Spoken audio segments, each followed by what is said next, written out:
সেখানে তোমাদের আদমের মতো আদম আসে।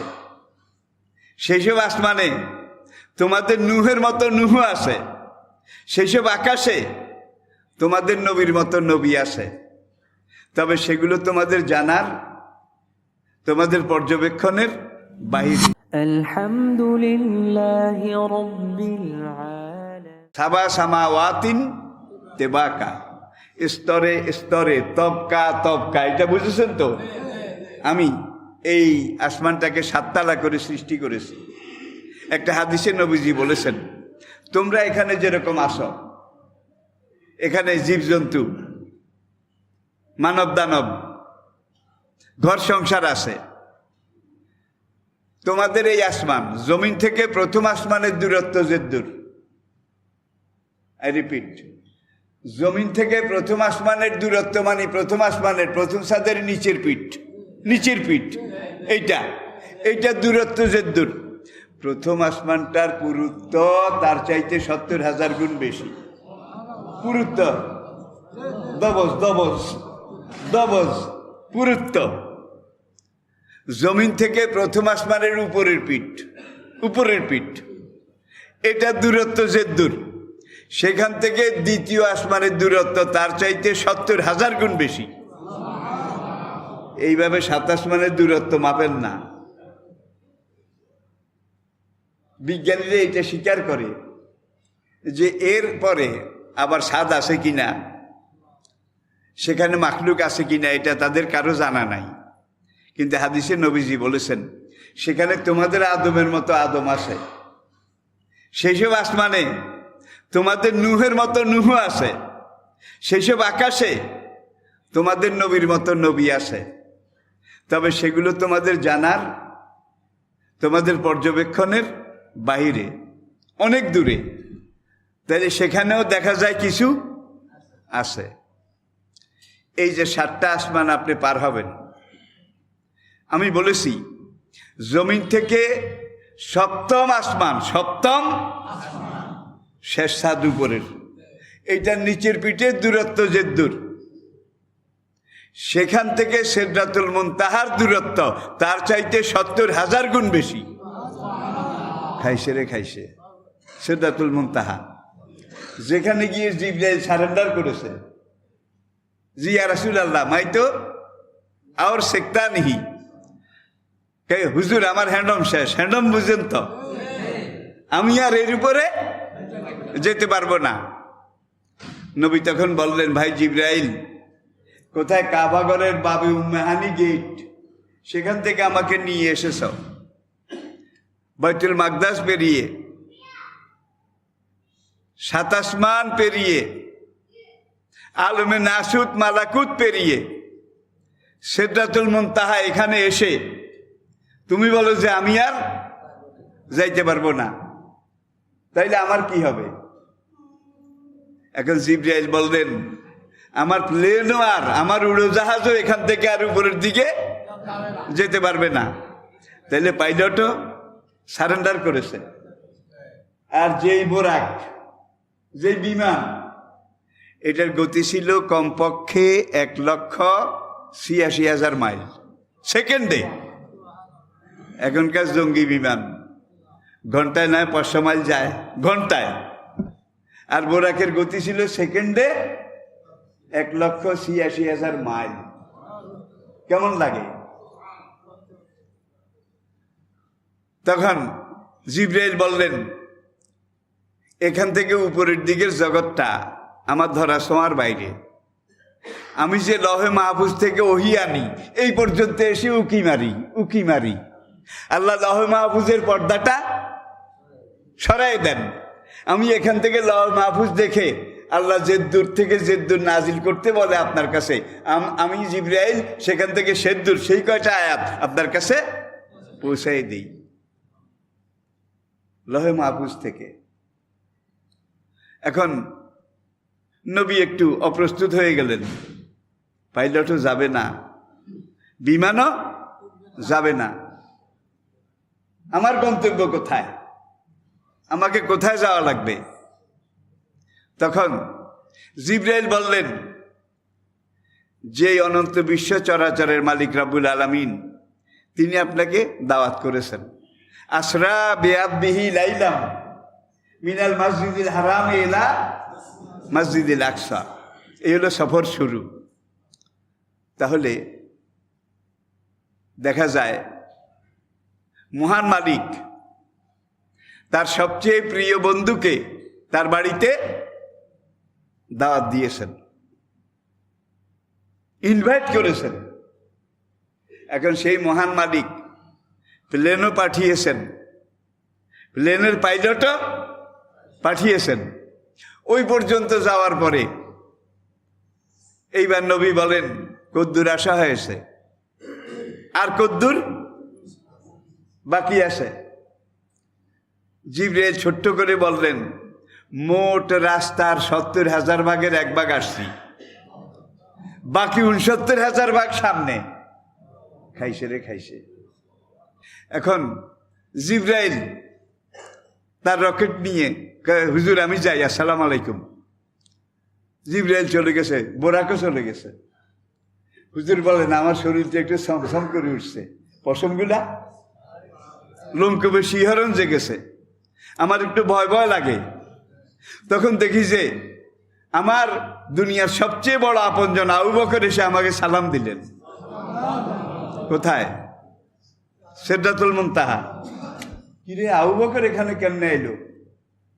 আবু বকরকে দেখে আমার ভিতরে যে একটা ভয়ভীতি অবস্থা, এটা কেটে গেল। ইয়া রাসূলুল্লাহ, আমি আপনাকে রিসিভ করতে এসেছি, চলেন। সামনের দিকে যাচ্ছেন, আরেকটা বাহনে উঠবেন, রফ রফ রফ রফ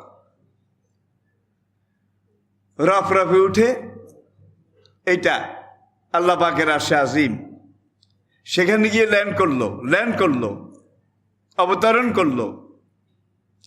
একদল ফেরেশতা সামরিক পোশাকে একেবারে সজ্জিত হয়ে নবীকে গার্ড অব অনার দিচ্ছেন। রাজকীয় নিয়ম, রাজকীয় মেহমান এসেছে। এখন সেখানে মেহমানকে, you are the honourable royal guest, he is the royal guest, he is the honour royal guest অমুক, his royal highness, his royal excellency, welcome him. আমরা তাকে ওয়েলকাম জানাই। এরকম আসে না নাই?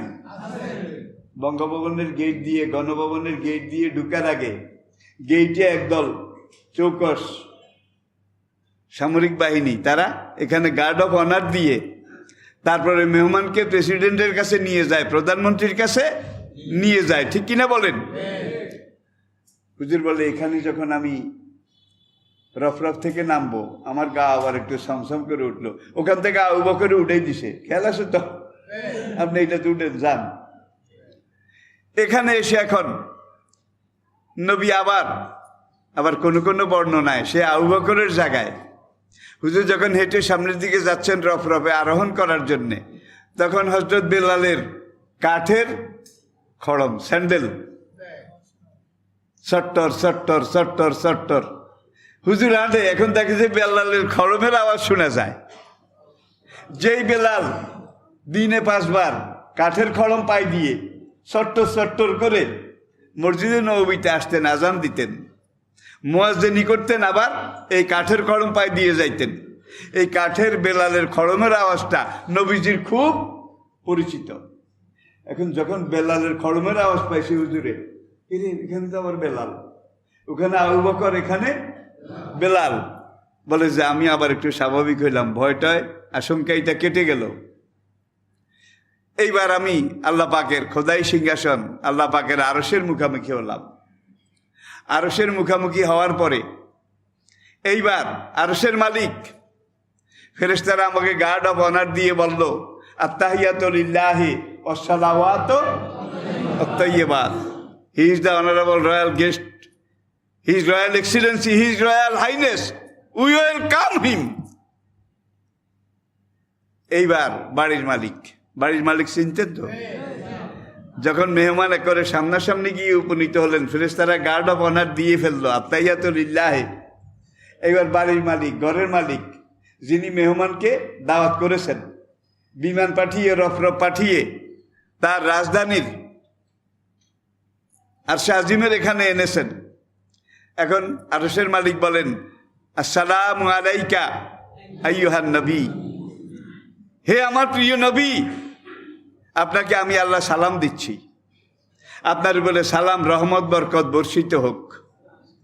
নবী জবাবে বললেন, আসসালামু আলাইনা ওয়া আলা আমি।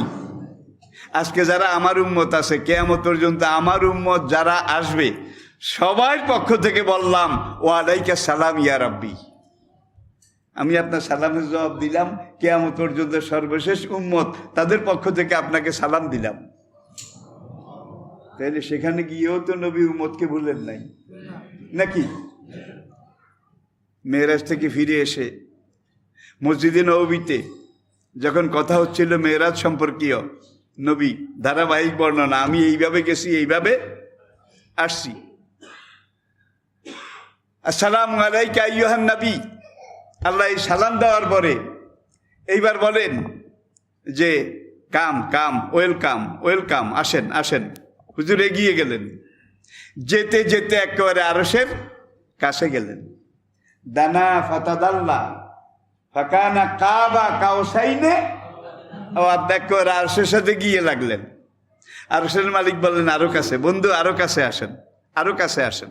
হুজুর আরো কাছে গেলেন, আরো কাছে গেলেন, একবার আরশের সাথে লেগে গেলেন। এইবার আরশের মালিক বলে, আপনি আরশের উপরে উঠেন। সুবহানাল্লাহ আসতে কইবেন নাকি বাড়ির যাই কইবেন? সবাই বলেন সুবহানাল্লাহ। হুজুর সাইয়্যিদুল আম্বিয়া, সাইয়্যিদুল মুরসালিন, যত কিছু যা ছিলেন, হুজুর তো মানুষ ছিলেন নাকি? হুজুর তো মানুষ ছিলেন।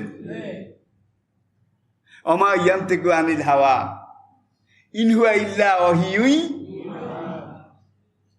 কুল ইন্নামা আনা বাশারুম মিসলুকুম।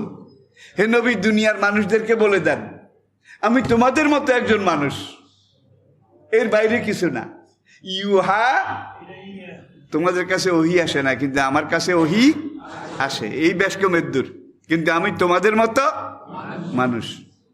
এখন ভাই একদল তরিকতের নামে নবী কি মাটির তৈরি নাকি নূরের তৈরি, এইটা লইয়া মাথা ফাটাফাটি ভাই, কিলাকিলি।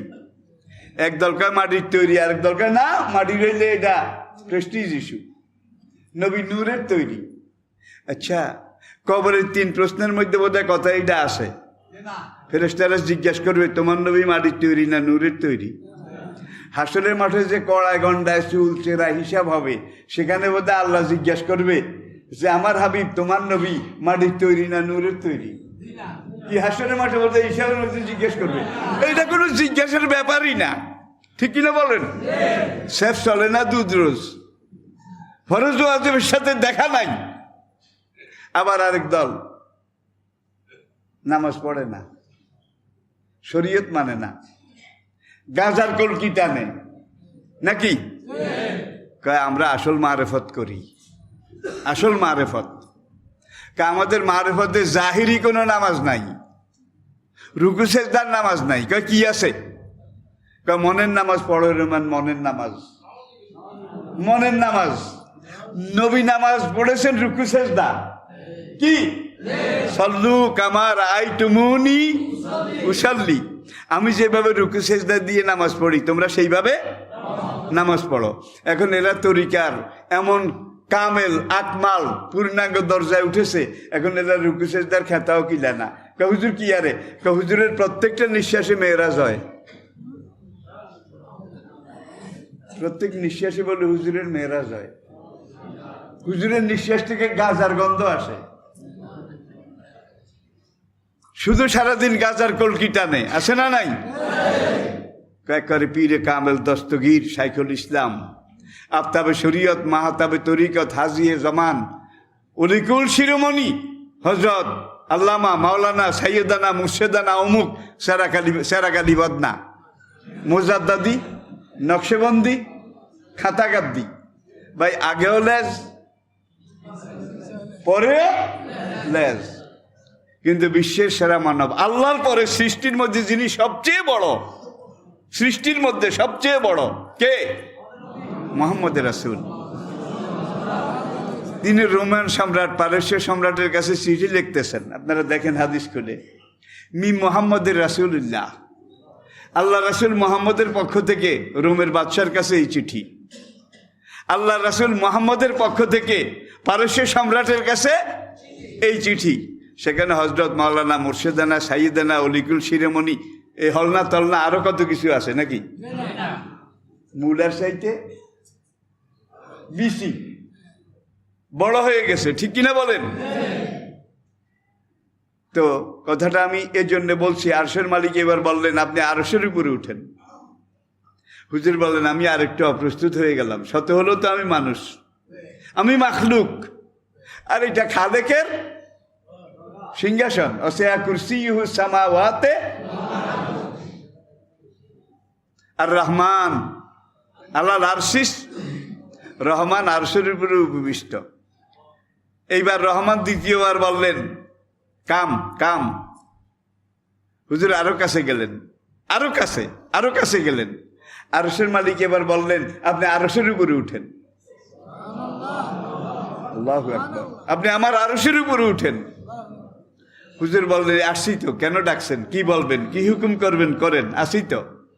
আরশের মালিক বললেন আপনি আরশের উপরে যদি না উঠেন তাহলে আপনার মেরাজ হবে না, যেই জন্য আপনাকে এনেছি সেই উদ্দেশ্য পুরো হবে না। হুজুর বললেন লেমাজা, হোয়াই নট, হোয়াই, কেন হবে না? আমার রবুবিয়ত, আমার খোদাইর এলাকা যে দূর, আপনার নবুয়তের এলাকাও দূর।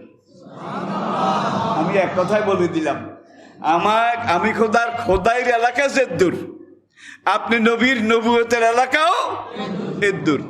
এখন যেখানে বসি আমি আমার খোদাই চালাই, এখানে যদি না উঠেন তাহলে আপনার নবুয়তের এলাকা আপনাকে পর্যবেক্ষণ করানো যাবে না, পুরো এলাকা আপনাকে দেখানো যাবে না, পুরোপুরি আপনাকে বুঝানো যাবে না। সুতরাং আপনি আরশের উপরে উঠেন। ইব্রাহিম নবীর মেরাজ হয়েছিল অগ্নিকুণ্ডে, কি নমরুদের অগ্নিকুণ্ডে। মুসা নবীর মেরাজ হয়েছিল কোহে তুরে। ইউনুস নবীর মেরাজ হয়েছিল মাছের পেটে। এগুলো আপনারা জানেন তো। কিন্তু আমাদের নবীর মেরাজ হয়েছে কোথায়? আমাদেরকে সৃষ্টি করেছেন যিনি, তার পরিচয় রব্বুল আলামিন। আর আমাদের নবী যেই নবী, তার পরিচয় রহমতুল লিল আলামিন। আর আমাদেরকে যেই কোরআন আল্লাহ দিয়েছেন সেই কোরআনের নাম আল্লাহ রেখেছেন ইন হুয়া ইল্লা যিকরুল লিল রব্বুল আলামিন, রহমতুল লিল আলামিন, যিকরুল লিল আলামিন। তিনটাই ন্যাশনাল নাকি ইন্টারন্যাশনাল? ন্যাশনাল নাকি ইন্টারন্যাশনাল? আসুন ইনশাআল্লাহ আগামী জুমায় এই মেরাজের সামনের অংশ। এখন হুজুরে জিজ্ঞেস করলেন তোমার খড়মের আওয়াজ পাইছি, এত এত এত এত দূরত্ব পেরিয়ে আমি যখন সিদরাতুল মুনতাহায় গেলাম দেখি যে তুমি চট্টর চট্টর করি। আসলে ওই আবু বকর এক ফেরেশতা, আবু বকরের শুরুতে আল্লাহ নবীকে রিসিভ করার জন্য সেখানে পাঠিয়েছেন। আর বেলালের খড়মের আওয়াজ এইটাও এক ফেরেশতা, যাকে আল্লাহ বেলালের শুরুতে নবীর ভিতরে একটু অস্বস্তি, এটাকে দূর করার জন্যে এখন নবী বললেন আমার আগে তুমি সিদরাতুল মুনতাহায় গেলা কেমনে? আমি সেখানে নেমে যখন একটু ডরাইছি তখন তোমার খড়মের আওয়াজ পাইছি। তুমি এমন কি আমল করো, এমন কি আমল করো বেলাল, যে আমলের দ্বারা আমার আগে তুমি সিদরাতুল মুনতাহা চলে গেছো? বেলাল বলেন ইয়া রাসূলুল্লাহ, অন্য 10 জন সাহাবা যেসব আমল করে ইসলামের উপরে আমিও তাই করি, বেশি কিছু করি না। তবে একটা ব্যতিক্রম আছে, 2টা কাজ আমি বোধহয় বেশি করি। সেটা হলো পেশাব পায়খানা করার পরে পানি ব্যবহারের আগে আমি ডিলাকুলুপ ব্যবহার করি, নাম্বার 1। নাম্বার 2, আমি 24 ঘন্টা ওযুর সাথে থাকি। অজু গেলে আবার নতুন অজু করে নেই। ঘুমাবার আগে অজুর সাথে ঘুমাই। দেখছেন কারবার? আমি সবসময় অজুর সাথে থাকি, অজুর সাথে ঘুমাই। অজু গেলে আবার সঙ্গে সঙ্গে নতুন অজু করে নেই। তখন নবী বললেন এই 2টার কারণে আল্লাহ তোমাকে এই বুজুর্গি এই বৈশিষ্ট্য দান করেছেন, পড়ি আলহামদুলিল্লাহ। এসো কোরআনের ছায়া তলে সমবেত হই, এসো কোরআনের ছায়া তলে।